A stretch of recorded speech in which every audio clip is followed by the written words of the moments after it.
හැබැයි වැඩි ඕනේ නැහැ. මේ රටේ හැමෝම හොරා කෑවනේ. හරිද? හරිද? හැම පක්ෂෙම හොරා කෑවනේ. හෙට මම රජපුටුවේ ඉඳගත්තා මම තොරකම් කරනවා. මොකද පාරේ ඉන්න අයින්ස මිනිස්සු මම පෝලිං වල අපි දකිනවා. හරිද? මිනිස්සු මැරෙනවා. හරිද? එතකොට ගෑස් නැහැ. වෙනත් රටක අර මිනිස්සු පොඩි දරුවෝ කල්දේරම් බත් හොයන සමරකයන් බත් ගන්නකොට ඇඟේ හැලෙනවා. මොකද්ද? මම පුඩා කාලේ ඉඳන් හැදුනේ රංජන රාමනායක මහත්තයා සෙවනේ. අවුරුදු 8 ඉඳන් මම තමයි පොඩි රංජන් කියන්නේ. මුළු ලෝකෙම දන්නවා. හරිද? මම TikTok සුපර්ස්ටාර්. මට ඕනම මිනිස්සු දන්නවා. මම කියන්නේ මේක ඇත්ත සැටියෙන් මේ ලෝකෙ මුණ දෙන්න ඕනේ. හැබැයි මෙහෙමයි.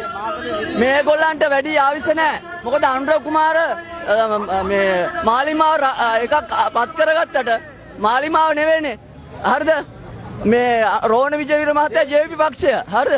හරිද? ඒක නිසා මම කියන්නේ මේක අනුර කුමාර දේපලන් නෙවෙයි. අනුර කුමාර දිසානායක කියන ජෙප්පා. හරිද? ඔය කාලකන්‍යා. ඕක මොකද කරන්නේ? ඕක මහින්ද මහත්තයා කොපි කරනවා. දිසානායකයා 159ටම උන් දැනටම තොරා කලපුතා තියෙන්නේ.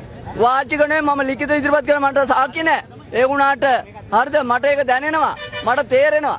අනිත් මිනිස්සු හොරා කෑවේ දෙයක් කරලා රටට. හරිද? මුන් හොරා ගන්න මුන්ට දෙයක් කරන්න නැතුව.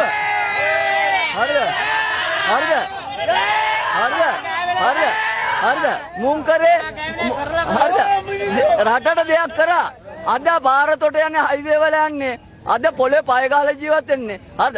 මම වුණත් ඔයා වුණත් රටේ හොරගම් කරනවා. නැත්තේ නෑ. හරිද? මොකද කවුද සල්ලි වලට ආස නැත්තේ?